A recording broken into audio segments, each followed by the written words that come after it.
In this video, I'm going to tell you everything we know about Red Rising so far. Alright everybody, here we go. It's been a week and a day since we heard about Red Rising from Stonemaier Games, and I have to say, I am more excited than I was on February 3rd because of all of the news bulletins that Jamey's been putting out on his website. Every day he is on there giving us information about the different casts in the game, different game mechanics, different artwork, all sorts of things. He just keeps on pumping out more and more and more details, and he's not done. And because there are 14 distinct casts of characters in the game, he's still got about 6 posts left because he's been posting about a cast a day. And so we have about 6 casts remaining. So at least 6 more days of posts. So I'm going to be posting another video next week about all the information that we know then. In this video, I'm going to be talking about the design breakthrough that made this game possible. I'm also going to be talking about the different details of the game, like player count, length of game, what the different components are going to be made of, that kind of thing. I'm also going to be breaking down all of the game mechanisms that we know so far and the things that I'm most excited about in that mix. As you know, this game is set in a dystopian future where people have been genetically engineered into color casts. Jamey has figured out a way to tie that theme into the mechanics by having the characters in the game or the casts in the game represented by cards. And so each cast has 7 cards, except for the gold cast, which are the elite cast. They're going to have 21 cards in the deck. And so as you're playing the game, you're going to see all of your favorite characters if you are a fan of the novels, and you're going to see all sorts of connections between the characters in the novels come out in the gameplay as well. So I was really excited to get an update on the design of this game. My last video was all about the different design challenges that Jamey had as he was trying to bring this game and make it a reality. The main idea where this version of the game comes from is from another game called Fantasy Realms. I've never played Fantasy Realms, but I was on Kijiji yesterday looking it up, and I think I found someone who's selling it, and I want to get my hands on it and play it. Because if it's an inspiration for this game, it's got to be good. The main concept of Fantasy Realms is that you're drawing a card from the main deck into your hand, and then you're discarding a card from your hand. And your main goal is that by the end of the game, you're going to have a hand of cards where some will combo with themselves and others will not, but you're hoping to get the most victory points out of that one hand of cards at the end of the game. And so that core idea is what Red Rising has been built around, is this idea of building a hand of cards that will net you the most victory points. And I think this is so fascinating because when Jamey set out in designing this game, he was really thinking about a deck building game. The transition of going from a deck building game to a hand building game is very interesting to me. There's a few hand building games out there, and I really enjoy that style of play. And so I was so excited to see that that's the core mechanism going on here in Red Rising. The game supports 1 to 6 players. It's always nice to see a game that supports up to 6 players, and it's not supposed to take much longer playing with 6 than it does with 3 or 2 or 1, and so that's really nice to hear. That just means that there's nice quick snappy turns going around the table one after the other. A few things that I was really happy to hear about was that the card size is going to be a 7 Wonders card size. I always like a bigger playing card when I'm playing these types of games. It's awesome to have a card size that's a bit bigger because it shows off the art a bit more. You get to put on a lot more iconography on the card. You get to see a lot more of what the card does, and especially since these cards do a lot, there needs to be a lot of room to indicate what the card does. Speaking about the art, there's 3 different artists working on this game, and it was really cool to see that they were able to come together and kind of create a style that kind of syncs up with each other. And the style looks really cool. It's a real nice blend of kind of more realistic and kind of an animation type of art style, so it kind of really walks that line. It doesn't feel cartoony, but it doesn't feel overly gritty or realistic. It's an art style that I really enjoy. It kind of has a pep to it. It makes you happy when you're looking at it, but at the same time, it doesn't feel too zany or too crazy. Another really neat and considerate thing is that even though this game is all about the colors, 14 of them, it's also colorblind friendly. On the cards, there's 4 ways to tell what color the card is. There's the actual color that's on the card, but then the word of the color is printed out on the card as well under the character's name. There's also on the sidebar of the card, there's a distinct pattern for each color that is on the card. And also each of the casts are drawn in a distinct style. So they kind of have a way that they look that you can sort of tell what's going on with them. So even if you have trouble distinguishing colors, you shouldn't have a problem knowing what cards you're playing and from what cast you're playing them from. There's going to be two versions of this game available. There is the standard edition and there is the deluxe version. The difference is the deluxe version is basically metal everything. All the tokens and such are all metal. So we have this little card stands where you can place your cards so that you can play the game hands-free. You can kind of stand up, look at the board, pick up other cards, see what you might want to be playing next, all that kind of stuff. So that's just a handy tip. The insert in the box in the deluxe edition is a fancy insert with a lid on it that keeps everything contained. The insert also supports sleeved cards as well. The deluxe edition for the gold cast cards also has this gold foil down the strip of their kind of sidebar on the cards, so they're fancy. It's really a nice looking game and it really looks like it's gonna pop off your table and just be fun. But let's get into what I'm most excited about. The gameplay mechanics themselves. I am a mechanics person through and through. I love how different design ideas interact and mesh. I love trying to sit down and figure out how I can make the rules in a game work for my purposes so that I can come out the winner of a game, although that doesn't happen very often. But this game, oh man, this game has such a simplicity to it and a depth. People often talk about these types of games, right? That they're easy to learn, tough to master. And this is going to be one of those games, I can tell already. So let me give you a quick overview of what's happening in this game. The basic concept of the game, like I already explained, sort of coming from Fantasy Realms, is this whole idea that on your turn, you are going to, instead of Fantasy Realms where you draw a card, play a card, you are going to, in this game, play a card and draw a card. So in this game, even though we're talking about a simple core mechanism, there are a lot of moving pieces. So you're going to have a choice between what's called a lead action or a scout action. You're also going to be gaining benefits from the location on the board that you send your cards out to. You are going to be looking at what your own house ability is, which is an asymmetric ability that you get at the beginning of the game, and that will be triggered in various ways throughout the course of the game. You of course have the cards themselves, which have deploy abilities. They also have endgame abilities and endgame scoring. They also have what's called core points on them, which is in the top left-hand corner of the card. The cards may also have other abilities on them like banish, block, or influence. Aside from the cards that you're trying to gain to your hand, there are 3 other ways to get points. There is helium, and these are resource tokens that you'll gain throughout the game, and they're worth 3 points apiece. There's also a fleet track, which is a blue track where you'll move a little ship up that track, and you're going to gain points based on the space that you are on that track at the end of the game.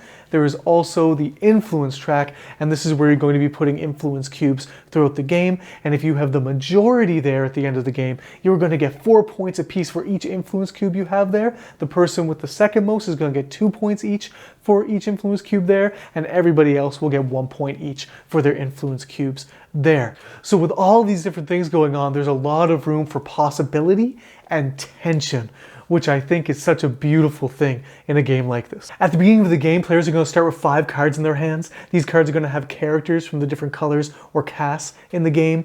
On your turn, you will take one of these cards and you will play them to a location on the board, activating the card's deploy action. Once you do that, you have a choice of drawing the top face-up card from one of the other locations, or you can draw from the main deck, which is a face-down deck. If you choose from one of the other locations, then you activate that location's ability. The other thing you can do on your turn is take a card from the top of the face-down deck and play it to a location. You do not get to do the deploy ability of that card, but you do get the location benefit when you do that action. So there are 4 locations. There's Jupiter, Mars, Luna, and the Institute. And so if you are going to Jupiter, you are going up on the fleet track. If you go to Mars, you are going to gain helium. And if you are taking a card from the Institute, you can place an influence token. If you go to Luna, you are going to be getting the sovereign token. And what's really cool about the sovereign token is it is worth 10 points at the end of the game if you have the sovereign token in your possession. But every time you gain the sovereign token, it is going to activate your house ability. And so sort of like in Dune Imperium, where you have a card in the deck called the Signet Ring, that whenever you play it, you get to activate your special ability. the sovereign token, does a similar thing in this game. And the cool thing about that is that Jamey sent Red Rising off to print long before he ever played Dune Imperium. So him and Paul Denham were just on the same wavelength, design-wise, for that kind of feature. A place where the game is really going to come to life for a lot of players is in the cards themselves. On these cards, there is so much information. The goal of the game is to gain a hand of cards that are going to net you the most victory points. And how this works is by combining the cards in your hand together in such a way that you are matching cards with other cards that you'd like to be with. So you're going to notice on a lot of the cards that at the bottom strip, it's going to indicate how they're going to gain victory points at the end of the game. And that's likely going to be 10 points if this card is with so-and-so, or minus 10 points if this card is with this card. So how I like to think of this working is that throughout the game, you are being given these different missions that you can either accept or deny based on how intriguing they seem to you. So you might get a card into your hand that says, if this card is with this other card at the end of the game, get 20 victory points. And so then you have this little mission. You can either try and get that other card into your hand so that you get those points, or you might be enticed by the deploy ability that is on that card and forget about trying to match those cards up in your hand anyway. So the purple cards are a really great example of this because they have really wonky things that they're trying to get you to do. One of them, if at the end of the game, all the cards in your hand are different colors, then you get 31 victory points or something like this. Or another one of the purple cards wants each of your cards in your hand to have a core value that is an odd number. So that's really interesting. So those kinds of things where the cards that you get into your hand are really going to kind of give you objectives throughout the game to accomplish. And your aims are going to change based on the cards that are coming into your hand. So that just seems really exciting to me. So the endgame condition in this game is that when amongst all the players at the table, there is someone who has gotten 7 or more helium, there is someone who has gotten 7 or more influence, and there is someone who has gotten 7 or higher on the fleet track. Or if one player has accomplished 2 of those goals. And then that triggers the end game and you finish out the round, making sure that everyone has gotten an equal amount of turns. There is one house, Apollo, where their ability is that they get an additional turn at the end of the game. So that could be kind of sneaky or powerful. I'm excited to see how that plays out. So let's go through some of the additional abilities on cards. I mentioned banishing cards. So when you banish cards from the game, it's pretty much like trashing cards in other deck building games, except you're going to leave those cards to the side of the board because there's other cards in the game that at the end of the game, they might call those cards back into play. And there's other cards that might gain victory points based on the number of banished cards or the colors in the banished cards or what have you. So when it indicates on a card that that card is banished after it does its deploy ability or that that card banishes another card, you just take it and put it off to the side of the game board. One of the cards that was highlighted that utilizes this banish ability is Aja. Her deploy ability is to choose an opponent, they banish one of their cards, then banish Aja. So what I find fascinating about this card ability is that you're playing that card to a location, deploying it, and using this ability to banish someone else's card from their hand, and then this card gets banished. So that means that no one else can come along, play a card to another location,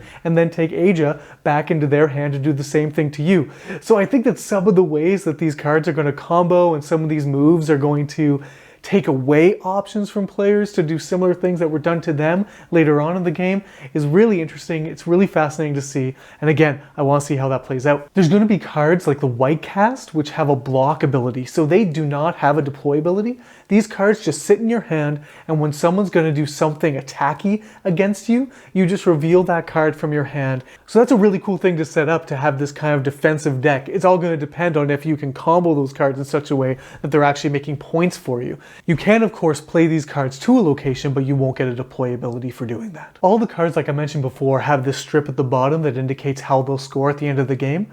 But some of these cards have specific endgame scoring that is marked with this symbol. And if we look at the Online Gambler as an example, name one non-gold color, reveal 7 cards from the top of the deck and gain all cards of that color. Shuffle and return the other cards to the top of the deck. So that's something that's going to happen at the end of the game and is potentially going to result in a big boon in points for that player. Now, there are cards throughout this game that are going to allow you to gain more cards into your hand than just the 5 that you start with.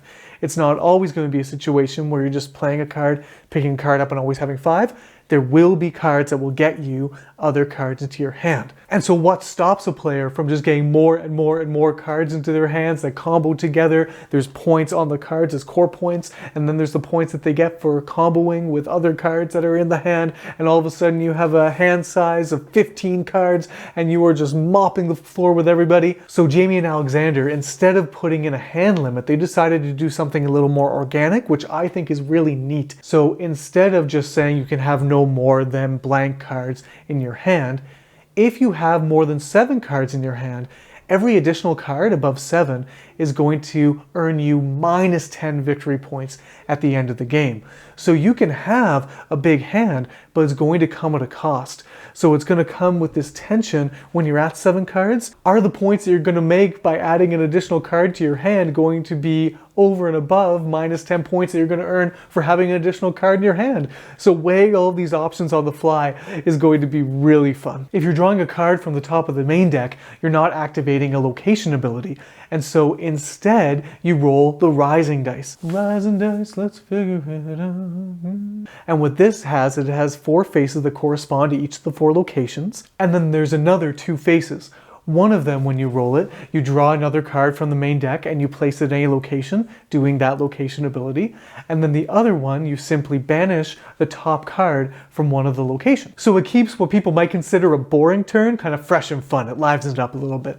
Really excited about that. And one last thing about the cards, on the side, you'll notice these banners that are going across, and those are just kind of like a shorthand for what cards they want to be with and what cards they do not want to be with. And it might indicate a color, but it also might indicate a specific card. And so it'll have a small image of the face of the character that that card either doesn't want to be with or that it does want to be with.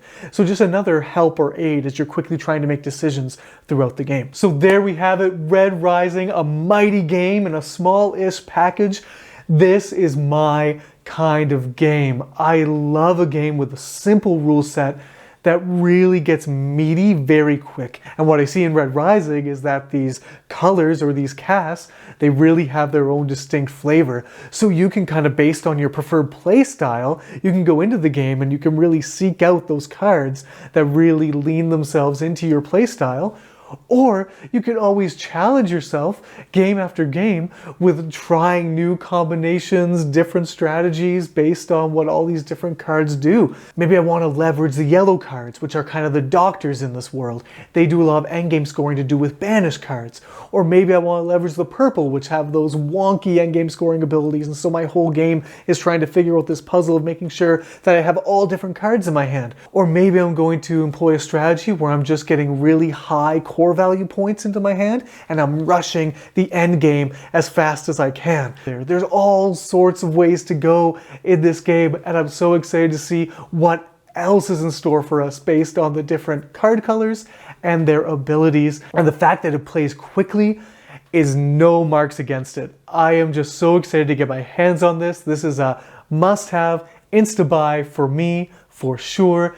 Thank you, Jamey. Thank you, Alexander, for putting your heads together and creating such a slick, smooth, elegant game. So thank you so much for joining me today.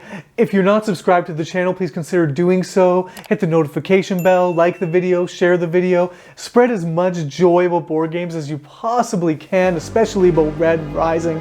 So excited, so pumped, and please have the best day.